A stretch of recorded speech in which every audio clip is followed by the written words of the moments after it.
You're listening to Real People's Media. If you don't know who we are, you will soon.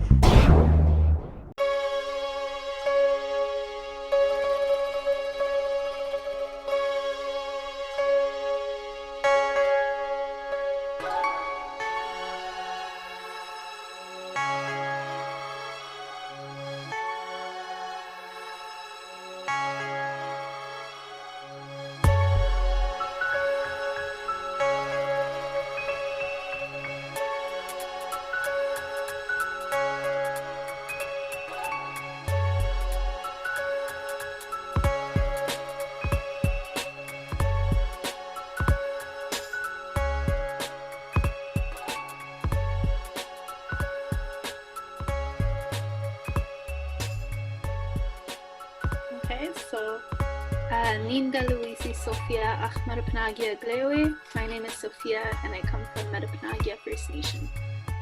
So Earth Guardians is a non-for-profit international organization that helps youth get involved to protect the climate. So, they have groups and crews that, youth can start up in their own cities, and I think they have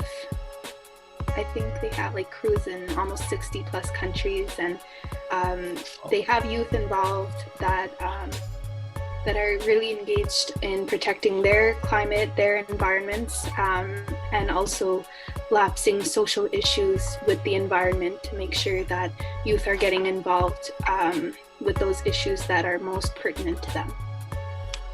There's a lot.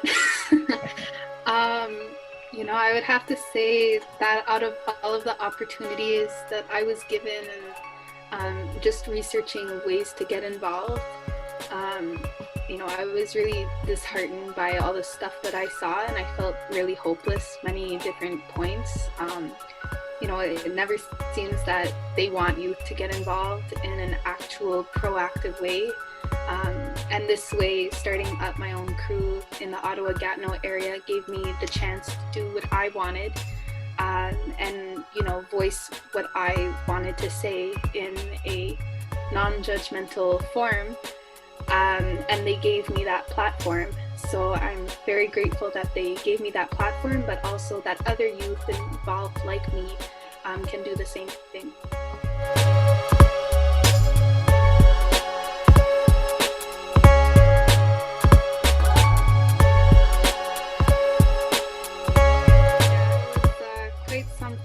So the Tech Frontier Mines Company wanted to build a tar sand in northern Alberta, which would have been 2 to 3 times the size of the city of Vancouver.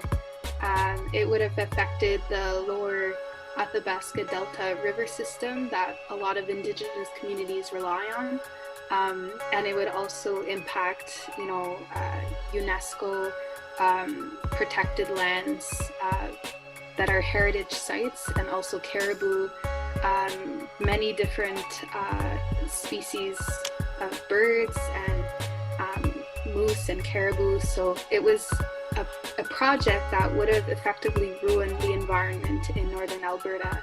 And of course, Indigenous communities rely on their environment, rely on the climate, and it has direct implications on their health because of that connection that we have to Mother Earth. So Climate Strikes Canada, along with other youth and organizers, a lot of them with Wet'suwet'en as well, were trying to rally up the youth, make sure the youth knew about this project that was theoretically going to be built, to make sure that this wouldn't be built. And so we were going to do a hunger strike in Ottawa and, across Canada, to gain attention, but also to make sure that that project would not get built. So their decision was supposed to be made on the 24th of February. In that week, somehow, I think it was like the day before, they pulled out their application. So they withdrew that, and the government didn't have to make their decision about whether or not to accept this tar sands or not, because for them it wasn't economically viable. They weren't doing well in their last quarter. and just their company financially weren't doing well in general. But also they were saying how it was a threat to the environment, and there's not proper policies to make sure that big projects in Canada can get approved with sufficient environmental policy. So they were saying that their environmental assessment wasn't good enough in order for this big project to get ahead and to be accepted by the government. That's why they withdrew. But again, there's significant impacts on just everybody in Canada if this would have been built, especially the Indigenous communities along that river system.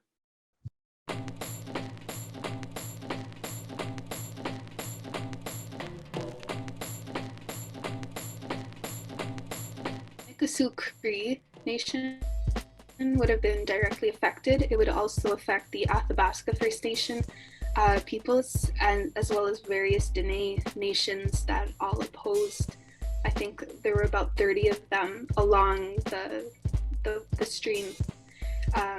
There was Landing First Nation as well, I believe, that also was in disagreement with this project, and the Athabasca First Nation chief actually many times on CBC and APTN, I think, was saying that he didn't feel like he had a choice in accepting this project or not, like it was going to go ahead without him getting anything for his peoples, that we're going to have everything taken away from them, or like he either gets paid or he doesn't, but it'll go ahead anyway. That's kind of how he felt, and that's how a lot of First Nations feel when they're approached by projects like this that are multi-billionaires, and who cares about the Indigenous peoples on the ground.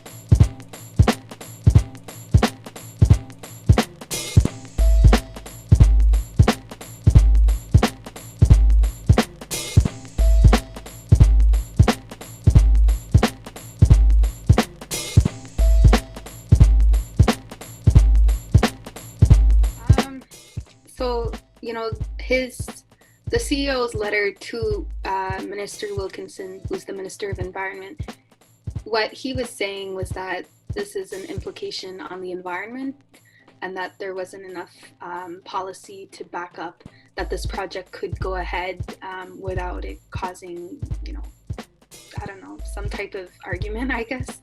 But also that, it would have implications on Indigenous peoples that was recognized. And I think, in general, it was mostly a financial decision. However, personally, I think that all companies, including Tech Frontier, knows that, investing on Indigenous lands when Indigenous peoples do not consent to the project is just looking for some type of chaos, especially with Wet'suwet'en, and seeing all the solidarity protests and rallies and ceremonies that were held across Canada, internationally even.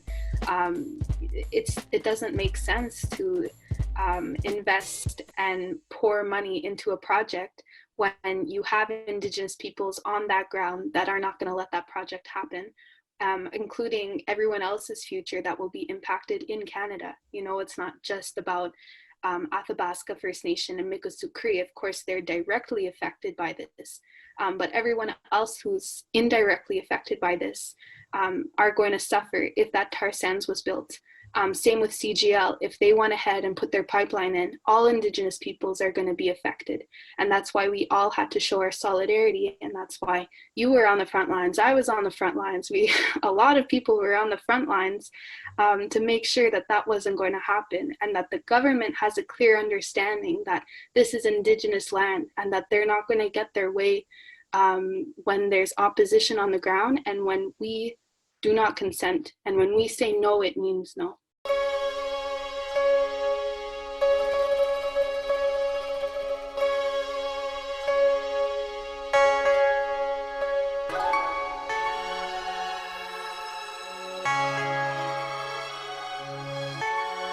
Start thinking like that, even without it legally enshrined. So, if all Indian people across Indian country, as well as the youth, intersectional people who are working in solidarity with us, all of these groups that are crucial to our fight realize that Mother Earth is a living entity.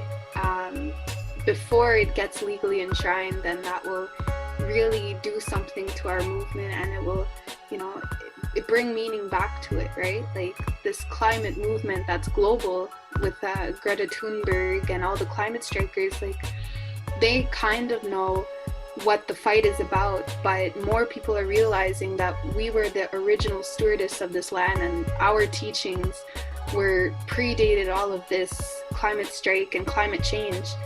We always knew the climate would change, and we were adaptable to that.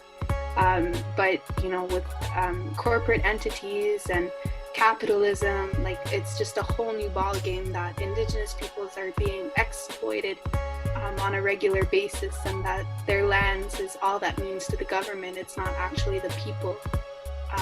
That we just look like dollar signs to the government when it comes to our lands. So the more people understand that it's about the earth and it's about what lives in the earth, then they'll understand that that's what lives within all of us, not just Indigenous peoples, but all of us as the human race.